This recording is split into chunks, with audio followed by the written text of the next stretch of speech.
find such a love at our age. Whoever thought we could dance on Welcome to Couples Therapy in 7 Words. I'm your co-host, Judy Alexander, and I'm here with my husband, Dr. Bruce Chalmer. Hello, Judy. Hello, viewers and listeners. Judy, what is our topic today? Diversity, diagnosis, and nonsense when ideas turn into ideologies. That's what we're going to be talking about. And you know, I have a radical idea I haven't even floated past you here.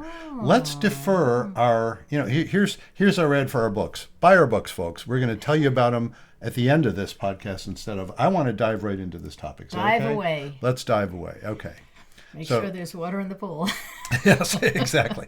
Well, there might not be for some of this. As topics go, this one verges on the possibility of the controversial.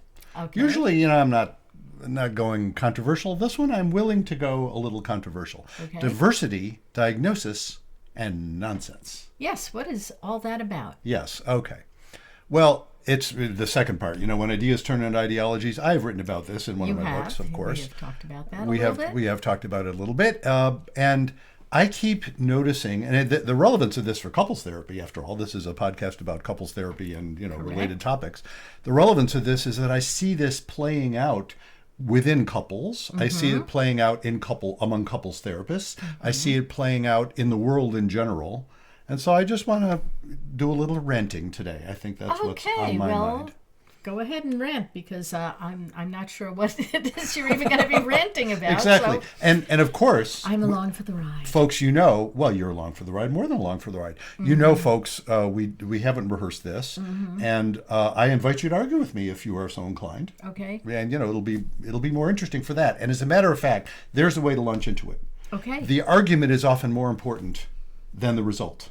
Thank you. Not to say that the result isn't important. So let's just dive right into this. The topic of diversity. Okay. Comes up a lot. It's very controversial in many circles. And in other circles, it's like, if you say it's controversial, already you've marked yourself and, oh my God, you're on the wrong team. Bingo, I won't listen to a word you say. So by noting that the concept of diversity seems to be, you say, you just sort of think, canceled. Yes, canceled, Right. yes. By saying by even noting that the concept of diversity is controversial these days, there may be bunches of people listening to this saying, oh my God, he's one of those people. That's exactly what I want to address. If you think I'm one of those people, you're part of the problem. No, we're all part of the problem here. You don't do diversity. Here's one of my favorite little statements, right? Okay. You don't do diversity by talking about diversity. You do diversity by being who you are and not being an asshole to other people. That's how you do diversity. Okay, and that's your thesis, and there we have it. There is my thesis, Okay. yes. And let me expand, if I may, on that Please thesis. I have never been to more boring or anxiety-producing, and I don't mind anxiety-producing, but discussions than ones that say, we must promote diversity. It's not that that's a bad idea. Diversity is built in. It's a feature, not a bug. Diversity, sexual reproduction, is all about diversity. All of the advantages that cultures get by being able to absorb diverse and conflicting ideas, that's good stuff. So diversity is a good thing. But when you pull out diversity and say, we're going to make sure that we focus on diversity, and where does this lead? When it turns into an ideology, where does it lead? It leads to universities requiring their candidates to sign loyalty oaths. Yeah. In universities, for crying out loud. It leads to perverse outcomes. It leads to the idea that somebody questioning the orthodoxy is written out, which is the exact opposite of diversity. It would be hilarious if it weren't so painful. Yeah. It's absurd. The problem isn't that diversity is a bad idea. Don't get me wrong. Diversity is important. We are, as a species, we are a diverse bunch of people, and that's how we manage to survive, The problem isn't diversity. The problem is turning it into an ideology. It becomes a caricature. That's what I wrote about in my book, It's not about communication. It's not about communication. Why everything you know about couples therapy is wrong. I was spacing out on the title of my own book. Yes, I have a couple chapters in there about this problem. When you turn otherwise good ideas into ideologies and you close down and you're no longer interested in pushing at the possible imperfections, but you have to defend it, then it turns into a caricature. Yeah. And so diversity, what has happened with diversity on both sides of the argument, by the way, is it's turned into a caricature. So that people are saying, well, we have to be anti-woke, and that turns into a diversity, and it turns people into idiots. But of course, on the other side, the people who say, oh my God, those anti-woke people are terrible, turns them into idiots. I'm an idiot. We're all idiots. We're all idiots when we get ideological. That's how that happens. And how does that play out in couples? Funny you should ask. Yes. First of all, let me just talk about within a couple. Couples come in. This is, look, there's a lot of ways of looking at this. Here's one. Couples come in and when they're in full-fledged ideology mode, they're not listening to each other at all. What they're saying is, oh my God, you're bad and I'm good, or you're hurting me and I'm the victim here. And when they're stuck in that, that's basically an ideological stance. And anything that comes up by way of difference or conflict or question turns into yet more evidence for why the other person is the wrong one. And when they're stuck in that, they're either headed for breakup or they're in misery. And so what does couples therapy do ideally there is it basically breaks down the ideologies and goes back to ideas. Yeah. And when I've talked in my various different topics around the oh shit moment, Yeah. and I'll for those of you who aren't familiar with one of my shticks, the oh shit moment. The oh shit moment is when you realize, oh shit, no wonder we're having this problem. You're valid and so am I, and yet we have this very difficult difference. That's the oh shit moment. That's a non-ideological moment. That's when you're saying, oh, no wonder. These differences are built in and there's lots of forces involved in them and they're bigger than us, and oh shit, no wonder. Doesn't solve the problem, but you stop squabbling. It stops being about, oh my God, I have to defend my ideas to the death. It's like, oh, wow, I see part of the problem is I'm defending my ideas and you're defending your ideas, and yet there's validity and yet they conflict. Damn, what do we do? Yeah, what do you do? Well, what you do is you stop being ideological and you realize there are inconsistencies. We'll have to figure this out. And then you relax. And once you've relaxed, then you're no longer an ideologue. When you're not an ideologue, what happens? What happens is you discover, oh, there are ways of looking at this I hadn't considered where I don't have to be quite so rigid in my principles. So let me turn to another one of my favorite little topics on this. It's funny, I didn't mention this in the title. Oh. The issue, a lot of the issues that come up with respect to all of the controversies around people who are trans. So the whole concept of being, transgender. Right. What do you do with all of that? I'm not going to go into, I'm not going to get ideological here. I'm not going to say, well, this is the only truth. You hear that, again, on both sides of this, or on many sides of this. You hear people insisting there's no such thing. I love that when people say there's no such thing as something that a whole bunch of people are manifesting. It's like, okay, you're saying there's no such thing. So what they're saying basically, the people who say there's only ever two genders, they're the ones you're born with. Maybe they'll allow for the fact that every once in a blue moon there's somebody whose birth gender is not clear. But leaving aside those, no, there's only two, everything else is nonsense. Well, bullshit. That can't be true because of all these people who are saying otherwise. However, now I'm going to get, now the people listening to this are going to say, uh-oh, where's he going to go with this? Yeah, where is he? There's also bullshit on the side that says, for example, so here's the best example of this. Are you serious, people? You really think somebody who grew up in a male body with the male advantages ought to be on the girls' swim team? Do you really think that? You really think you have to turn that into an ideology?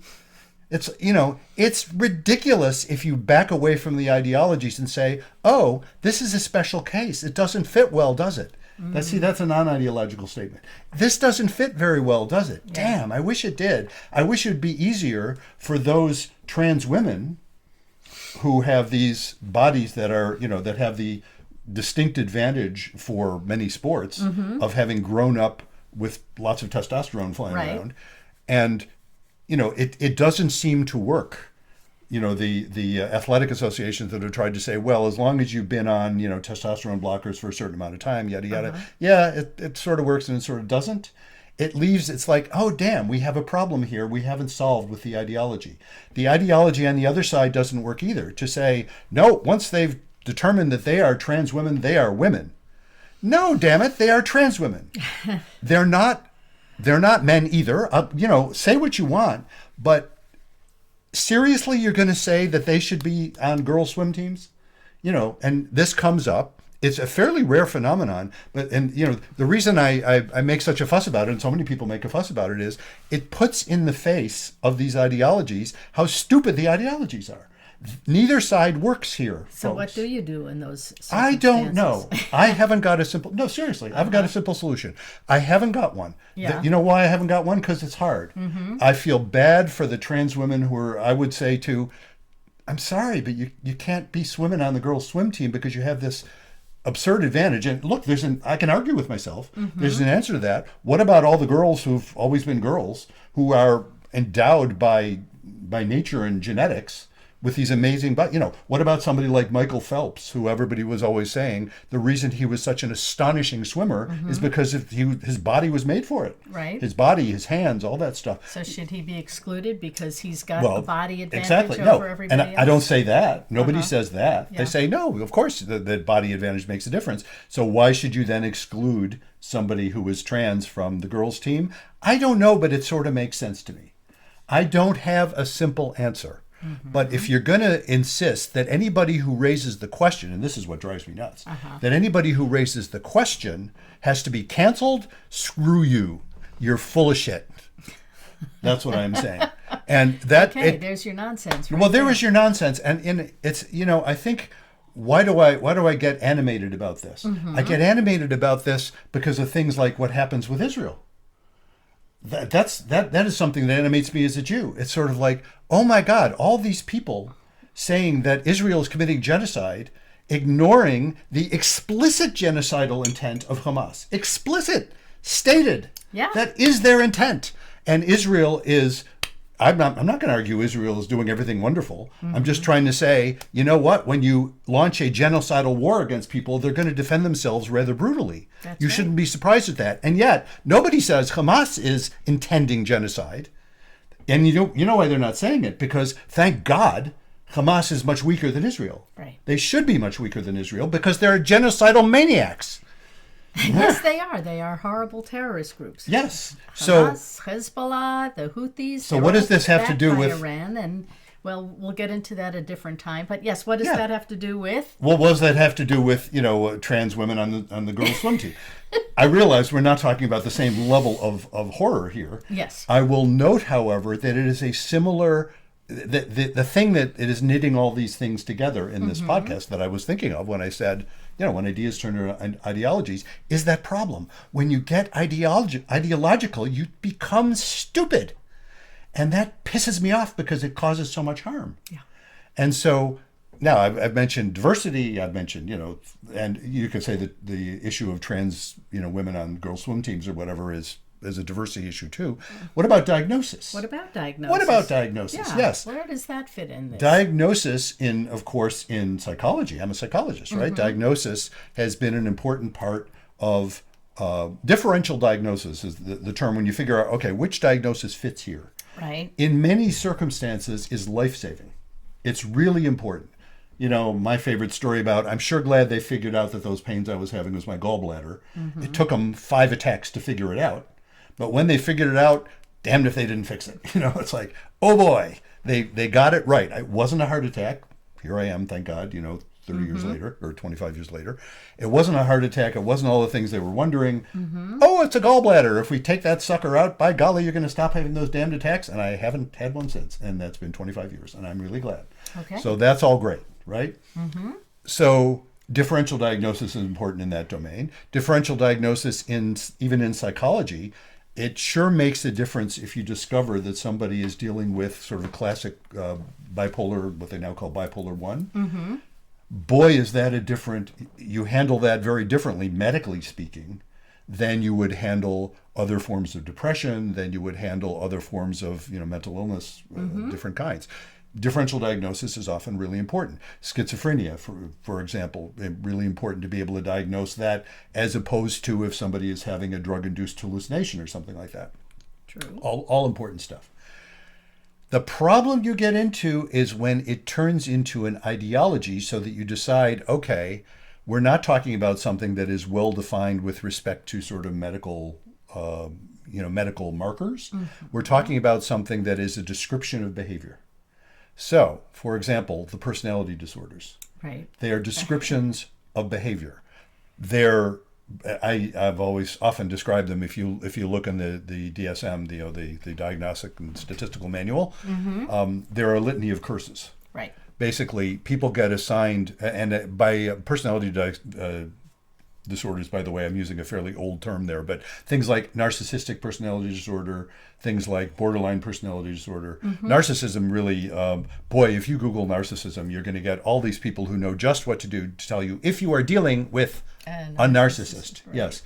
As opposed to, people can be pain in the ass sometimes. And I don't mean to be dismissive of, the special characteristics that get defined as narcissism, but when you collapse it into an ideology, when you say, okay, this person is a narcissist, or this person has bipolar, right? Not bipolar, borderline. This person is borderline, they'll often say. All of a sudden, you're not paying any attention to the actual person. You're paying attention to the category, and you turn into an idiot. And that's what happens to lots of therapists. I'm sure it happens to me on occasion. God knows. You would know that. Who better than you to know when I turn into an idiot? I'm aware of that. Probably not as aware as I should be. I may be doing that right now. I don't know, but bear with me. People turn into idiots when they get ideological, and it happens in the domain of diagnosis a lot. And I will note it happens with couples, where couples will come in and they will have decided, one or the other will have decided what the other one is. And because they've read some books on the subject. And hey, God knows, I am not opposed to people reading books. Buy my books, folks. I'm not opposed to that. But people read them and get ideological and say, well, this is the answer. So what if you say he's just an asshole?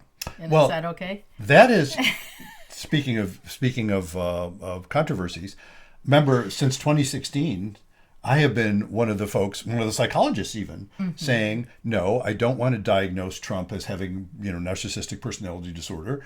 I want to diagnose him as being an asshole. Sorry, people who like Trump. I'm not even that distressed this time by his being elected. Maybe he'll do some good things. I don't know. I'm trying not to be ideological about it. I don't seem to be nearly as upset as I was a few years ago. But I do think he's an asshole. I think many of his supporters. The word you used was a jerk. A jerk, yes. That's nicer. Yeah. Although in this particular episode, I don't seem to be avoiding the no, you don't. The harsher words, do I? We're recording this, folks. This is probably pretty likely.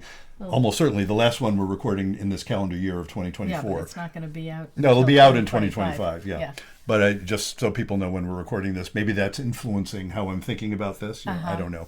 But no, he's a jerk. And I've seen quotes from a lot of. I think like 80% of the people would agree with you on that. A lot of his supporters. Yeah, a lot of his supporters have said that. I remember seeing I enjoyed this one, seeing a quote, I'm sure I won't get it exact, a quote from a woman who supported him saying, I'm not electing him to date my daughter. I'm electing him because I think he might do a good thing as president. Okay, fair enough. I can handle that. Let's get back to the diagnosing him. And the diagnosis. That's where you started. That's where I started.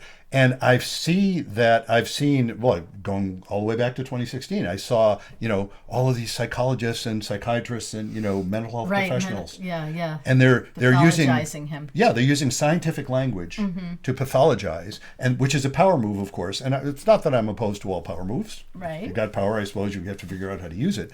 But it makes my blood run cold because they are doing the same thing that other ideologues do. They're basically saying, no, don't think. Basically, here's the way to think about this, and God forbid you should actually question the wisdom of it. So should you excuse people for bad behavior if they have been diagnosed as something? No. No, except when yes. Okay, fair enough.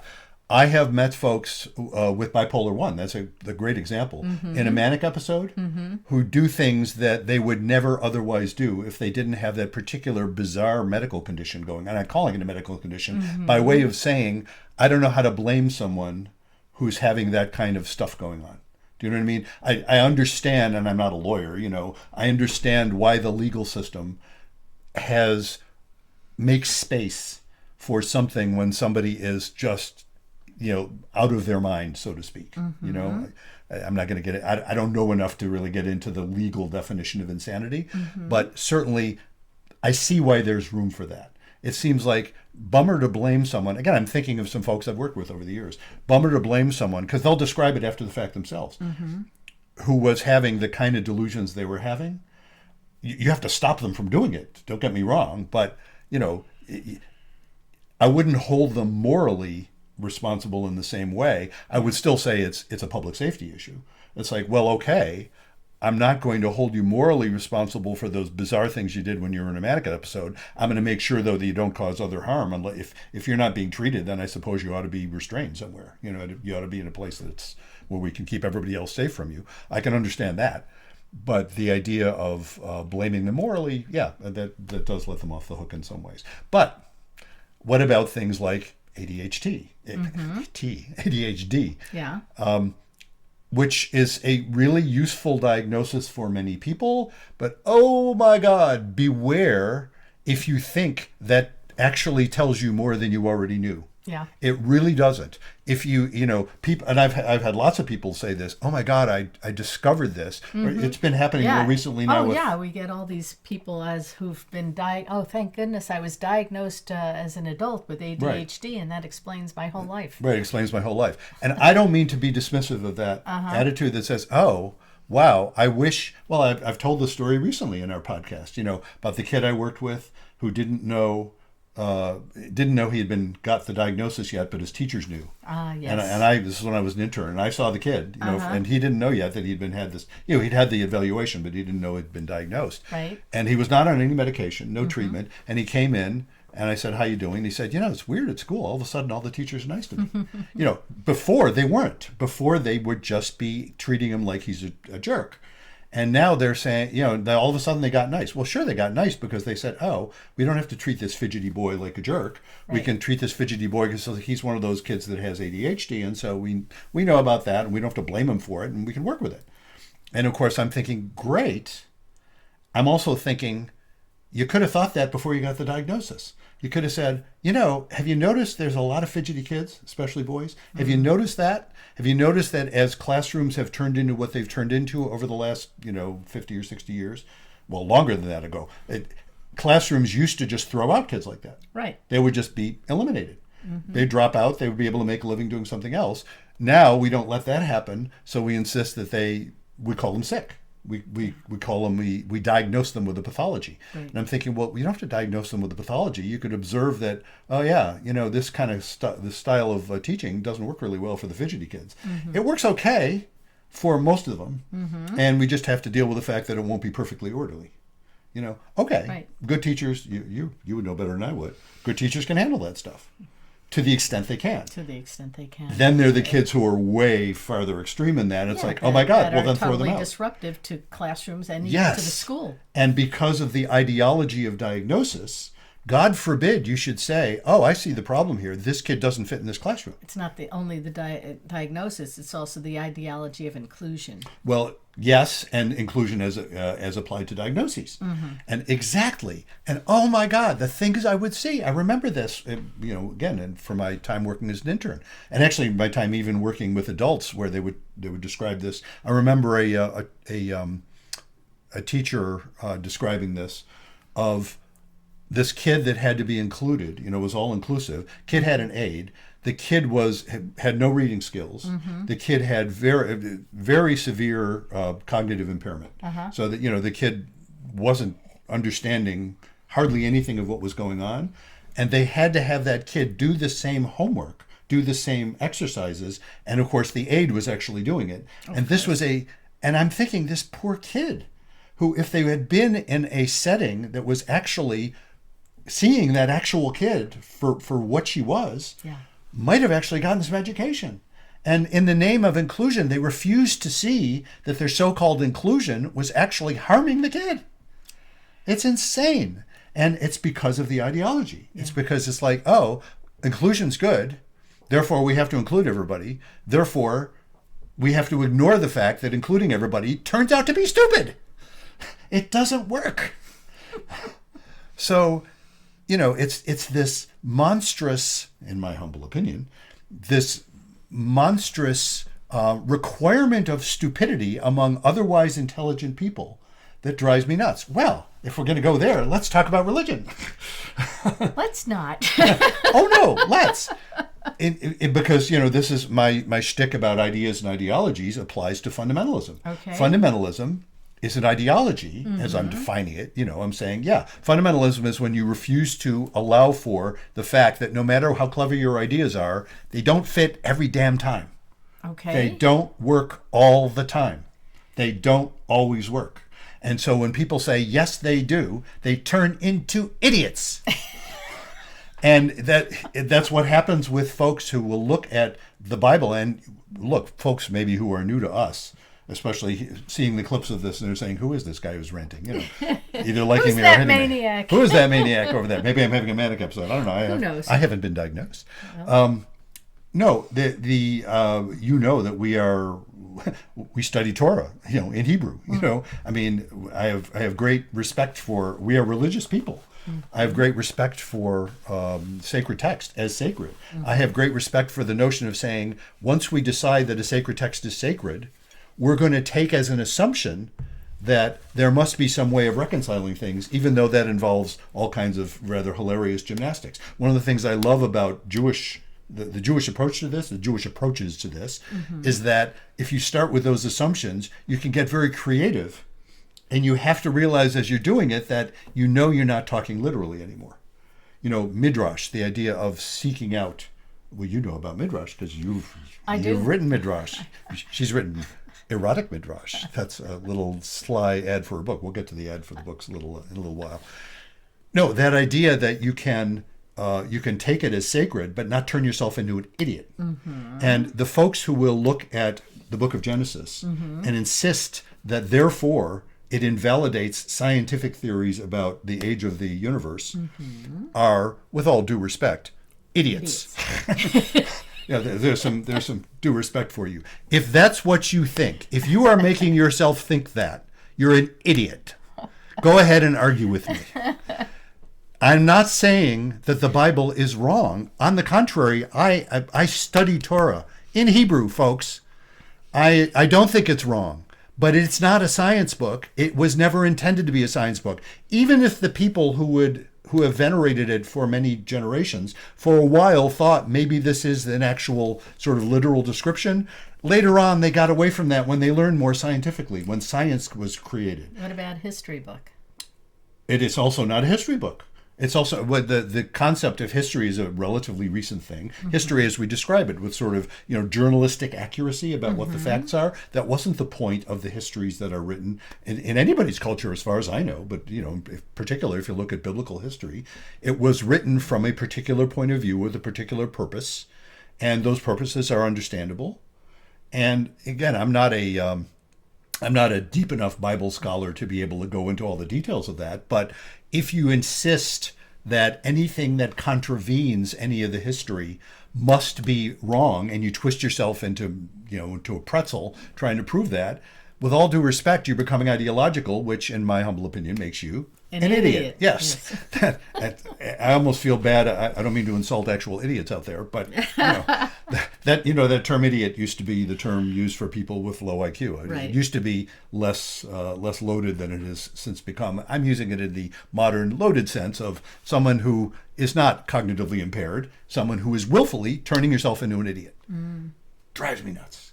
And this all does apply to couples therapy because the work I do with the people I work with starts with the assumption that none of us in the conversation, in fact, are idiots. Okay. We all act like it sometimes. Maybe I'm doing that in this video. I don't know. I don't think so. But nobody actually starts off that way. Moreover, everybody's point of view, you're probably not crazy. Right. So everybody has a valid point of view, Everybody has a valid point of view, even if it's wrong. even if it turns out to be, even if it's based on some things that turn out to be wrong.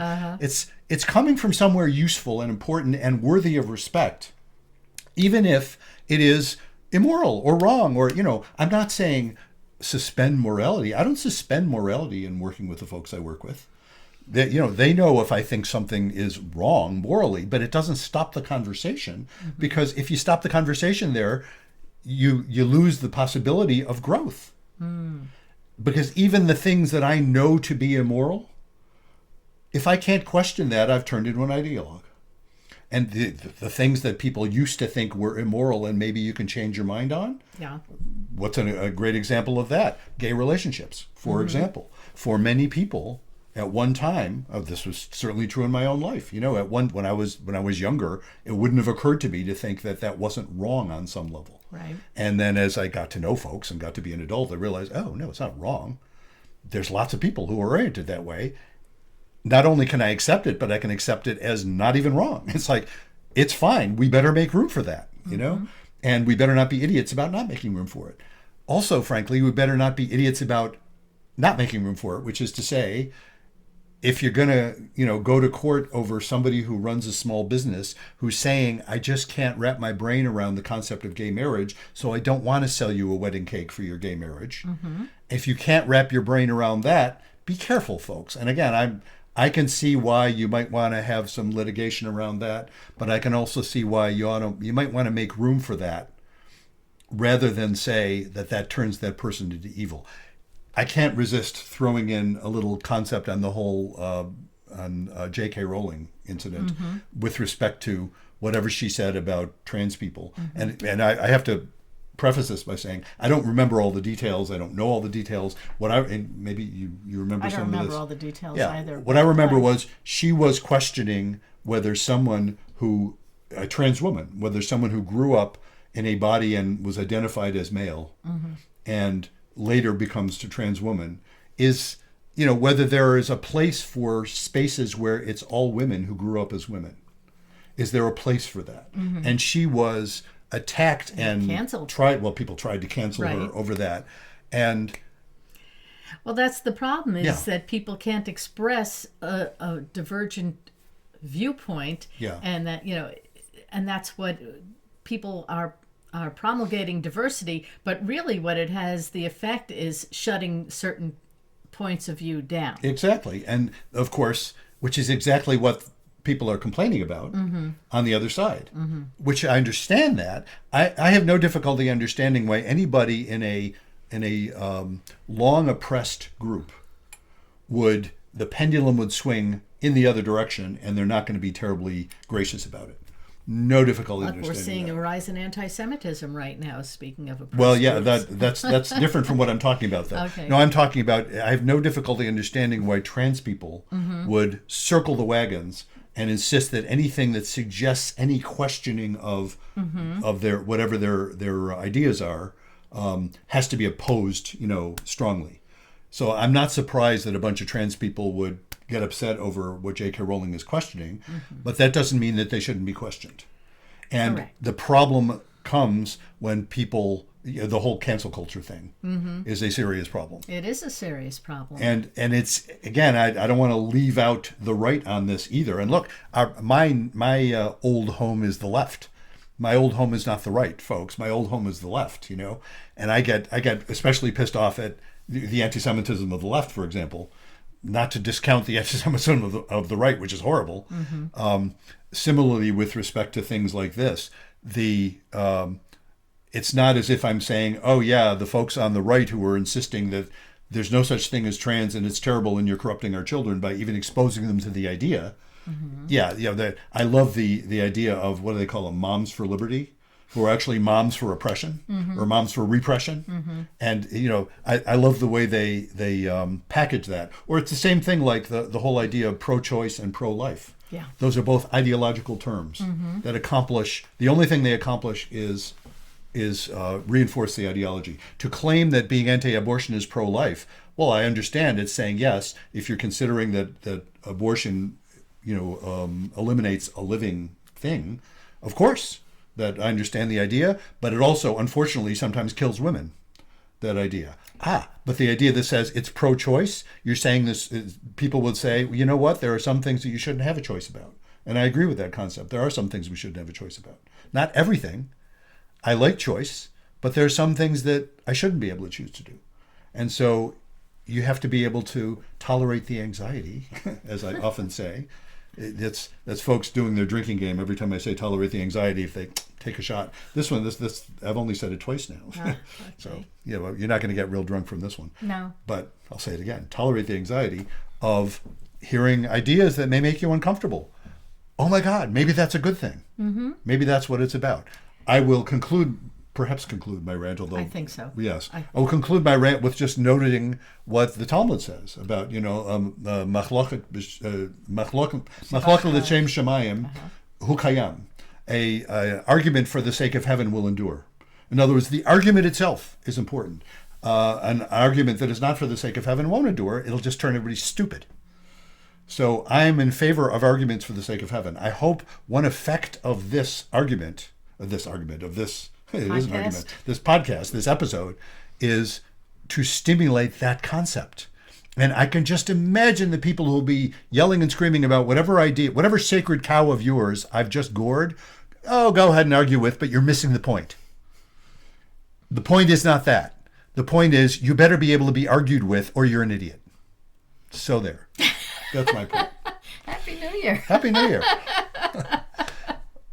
Now, let me go back into my therapist mode. Okay. Now that you got that off your chest. Gosh, Judy. Perhaps we should tell people about our wonderful books. Let's start with yours, which I think it would be a lovely change of pace. I think it would. And speaking of Midrash, the Blue Tent, Erotic Tales from the Bible.